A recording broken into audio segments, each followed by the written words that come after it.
This is Democracy Now!, democracynow.org, The War and Peace Report. I'm Amy Goodman. And I'm Nermeen Sheikh. Welcome to our listeners and viewers around the country and around the world.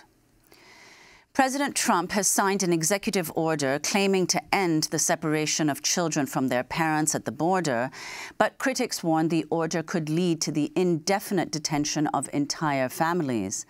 As for the thousands of children already separated from their families, the government has no plans to reunite them with their parents. Trump made the announcement Wednesday as he stood with Vice President Mike Pence and Homeland Security Secretary Kirstjen Nielsen. It's about keeping families together, while at the same time being sure that we have a very powerful, very strong border, and border security will be equal, if not greater, than previously. So we're going to have strong, very strong borders, but we're going to keep the families together. I didn't like the sight or the feeling of families being separated. Thank you very much, everybody.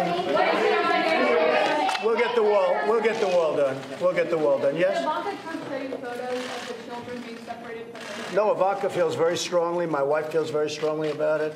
I feel very strongly about it. I think anybody with a heart would feel very strongly about it. We don't like to see families separated. At the same time, we don't want people coming into our country illegally. This takes care of the problem. President Trump also told reporters Wednesday, quote, "We don't want people coming in from the Middle East through our border using children to get through the line." The Supreme Court is expected to issue a ruling on Trump's travel ban by the end of this month. Meanwhile, children taken from their parents continue to be shipped to shelters and detention centers around the country. In New York, people went to the airport to greet children with signs that welcome them in Spanish. This comes as the Associated Press reports immigrant children as young as 14 who were housed at a juvenile detention center in Virginia say they were beaten while in handcuffs, locked in solitary confinement for long periods, and left nude and shivering in concrete cells. We begin today's show in Washington, D.C., where we're joined by Franco Ordonez.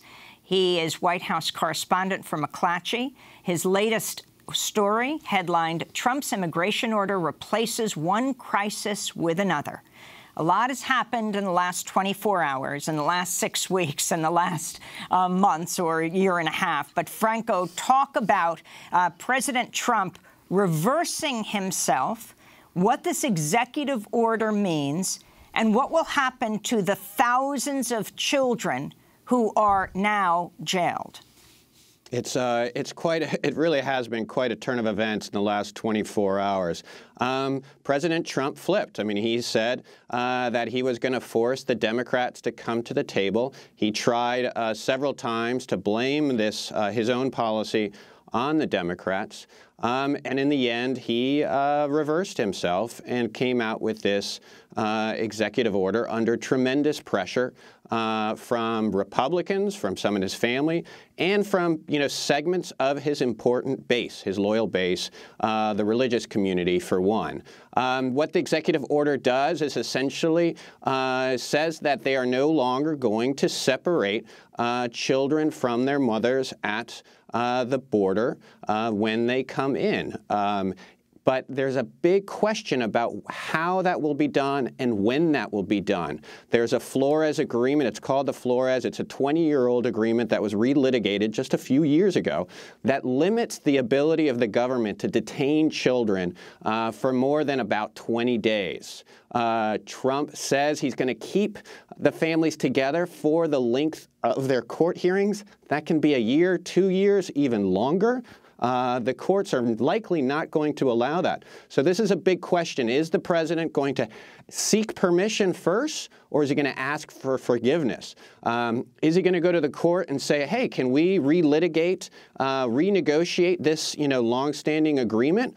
Or is he just going to lock up the children with their parents, keep them longer than the 20 days, and wait for the lawsuits? We shall see, but this thing is not going away. This is going to be a continuing battle for sure. And Franco, can you explain when you think this executive order will be implemented? I think they're trying to implement it very quickly, but as I point out, it's like this major court agreement limits the administration from holding these children with their parents for more than 20 days. The children, as you have pointed out, are not going to be immediately reunited with their parents. That is another big question that the Trump administration continues to get flack over. So there's a lot still to happen here. There's a lot of things that are unclear that we're going to continue to be asking questions about today. I mean, explain how this can possibly work, and also if you can clarify the numbers for us. The government says they have something like, well, more than 2,300 kids. The Intercept is saying if you go back a few months, you add another, what, like 1,400 kids to this, that they have something like 3,700 from last October. But how do they match up these children with these parents? Some of these parents have already been deported.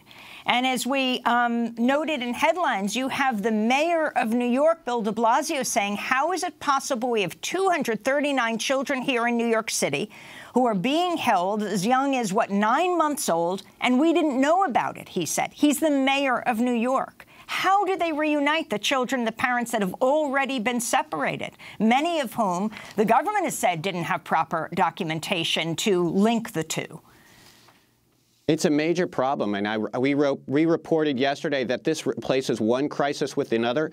When we were referring to the family detention policy. You're pointing out essentially a third crisis. How do you reunite these children? I'm not sure the administration completely knows. When we asked this question, they said they were working on this, looking into it, but this is a work in progress. I mean, as you know, until 24 hours ago, they had no plans on doing this. They were continuing to fight to maintain this policy, to try to get the Democrats to the table so that they can negotiate a settlement, to hope for today that Congress could vote on a measure that would end this situation. That looks increasingly unlikely. So you see what Trump did last night in issuing the executive order. There are so many questions about what is going to happen to these kids.